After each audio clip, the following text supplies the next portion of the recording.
Hey, what's up, everybody? I want to welcome you guys to the conversation. So today we're going to be talking about my man, Kawhi Leonard.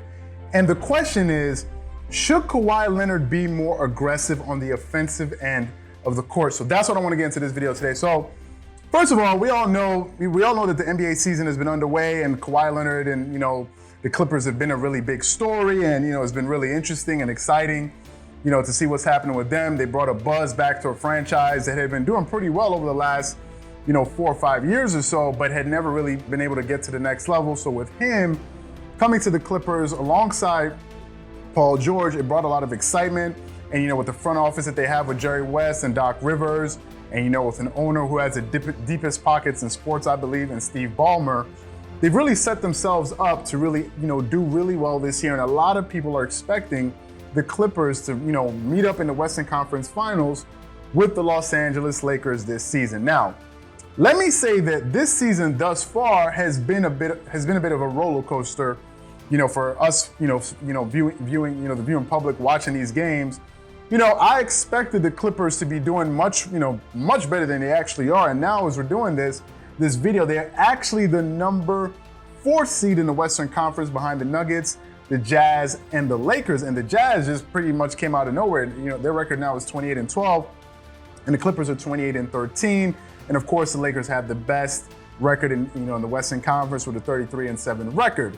Needless to say, the Clippers have been above water, but not too long ago. I mean, they're pretty much in the middle of the pack, and you are who your record is. I mean, at this current point in the season. Now, if you look at the situation that what the Clippers have with the load management, at one point, they're either resting Kawhi, at another moment they're resting Paul George. Now, I believe the reason why Paul George, you haven't been seeing him in some games is because of an injury, whereas Kawhi has a lingering injury.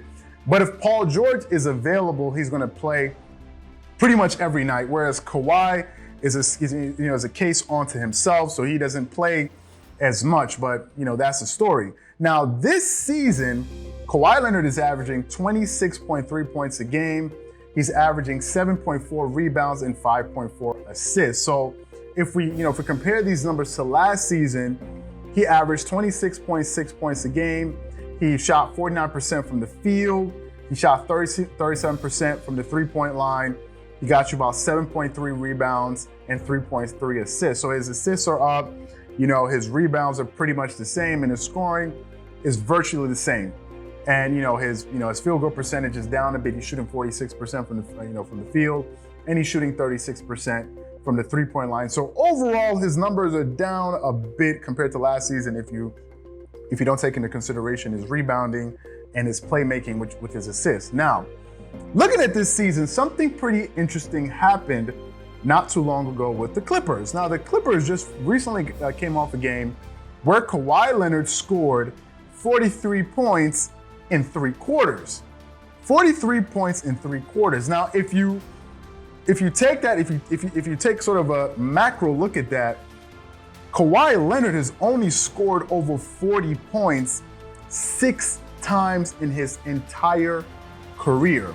Now, let's just think about this for a second. A person whom a good amount of people believe that he's the best player in the world has only scored 60 points plus, 40 points plus on 6 different occasions. Now, what was so unique about the game where he scored 43 points in 3 quarters? First of all, I didn't know that Kawhi had that offensive capability to be able to put up those type of numbers in 3 quarters. Had he continued to play, he would have probably had a 60-point game, which for me is quite surprising because if we look at where he's, how he's developed over the years, it's really, amazing to see a person that, at one point in 2014, 2015 was averaging 16.5 points a game. And the year before he was averaging 12.8 points a game. And the year before he was averaging 12. In his first year as a rookie, he averaged 8 points a game. It's pretty astonishing to see the leap that he's been able to take from his rookie season to where he is now and how he's really developed himself as an offensive player. But let's get to the crux of this video. Does he need to become more aggressive as a scorer? I think Kawhi Leonard definitely needs to become more aggressive on the offensive end for numerous amount of reasons. But the first reason is it established a pecking order when it comes to scoring. You have your first and second option. Now, most people who who would look at the Clippers roster obviously will be able to ascertain that Kawhi Leonard, in most people's eye, is the best player on that roster.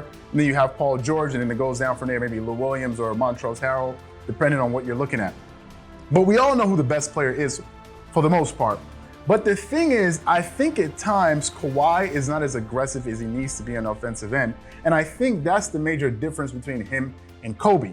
Now, Kobe was extremely aggressive on the offensive end, and Michael Jordan was that exact same way. Great scorers, want to take a lot of shots. They want to, really have an imprint on the game. And if Kawhi Leonard has this ability, which he's shown he has the ability to do so, I think he needs to do it a little bit more, especially on nights when his running mate Paul George is not in the lineup. There's no reason that Kawhi shouldn't be scoring at least 30 plus a night if Paul George is not playing in those games. Now, I get it. You don't want to force the issue and force shots, because if you have a hot hand that's rolling, in some cases you want to go to that hot hand. Now, I wouldn't recommend going to a hot hand at the end of the game when your best player on the court, Kawhi Leonard, is your number one player, and you start deferring to other people, unless in certain situations where you draw up a play, you may kick it off to another person. But I don't want to get into all of that. That's not the purpose of this video right here. Instead, I think Kawhi needs to be a little bit more aggressive-minded. Now, this season, he's only averaging about 20 field goals a game, and last season he averaged 18, which is pretty interesting because last season he wasn't playing with such a great scorer like Paul George. Last season he was playing with Kyle Lowry, and obviously they had Pascal Siakam, so those shots went around, and obviously Serge Ibaka and others were able to have scoring opportunities on that team. Needless to say, in this present situation that the Clippers find themselves in, he needs to be able to establish himself more on the offensive end and really, start putting up more shots, because I think one, it'll help with his rhythm. I think he's recently coming out of a three-point shooting slump than he had. I think, now he's starting to hit three-pointers more regularly. I think the more reps he gets in these games is really going to aid him as the season goes forward. Now, obviously, Kawhi Leonard is let's say a playoff player. I don't think he's going to overexert himself in the regular season to put up 100 million points in a game to show that, I'm really good. No, but it was just a really eye-opening thing to know that he's only scored above 40 points in his career 6 times, but then that he has the ability to get you 40 points, 43 points in 3 quarters. That's a bit astonishing to me. Now, as the season is right now, he is the scoring leader on the Clippers, averaging 26 points, 26.3 points a game, and Paul George is behind him, I believe, averaging 23.5 points a game, or 24, maybe off a bit, I'm not sure.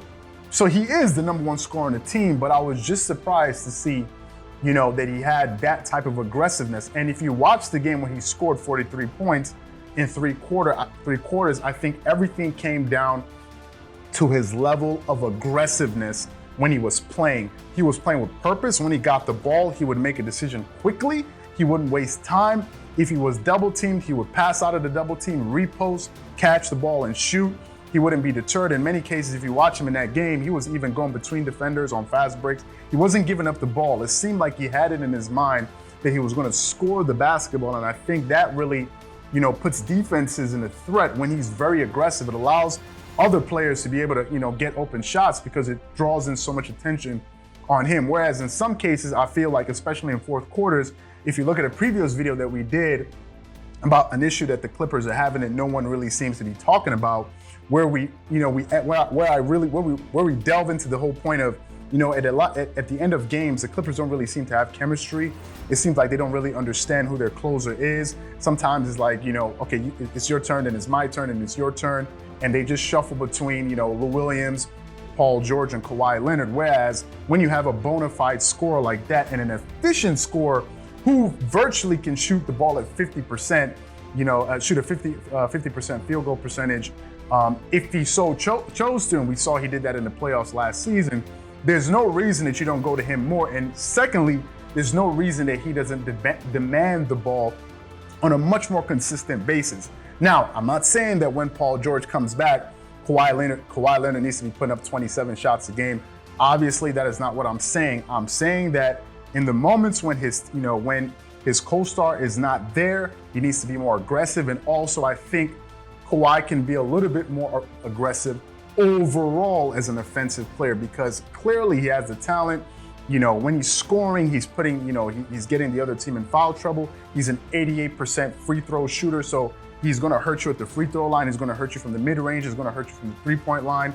He's a great post player. He's probably the best wing post player in basketball. If you watch him, you look at his footwork, the way he catches the ball in the post, the way he, you know, establishes space for himself. He understands how to play angles really well and really score from different points, you know, score from different points on the court, excuse me. So he has all the skills that it takes to be a really great, efficient scorer, and he's a balanced scorer. So I don't think he's someone that's heavily reliant upon the three-point shot. I mean, he only attempts about 5.5 3-pointers a game, makes close to about 1.5 or 2 or so a game. So he's not a high volume three-point shooter.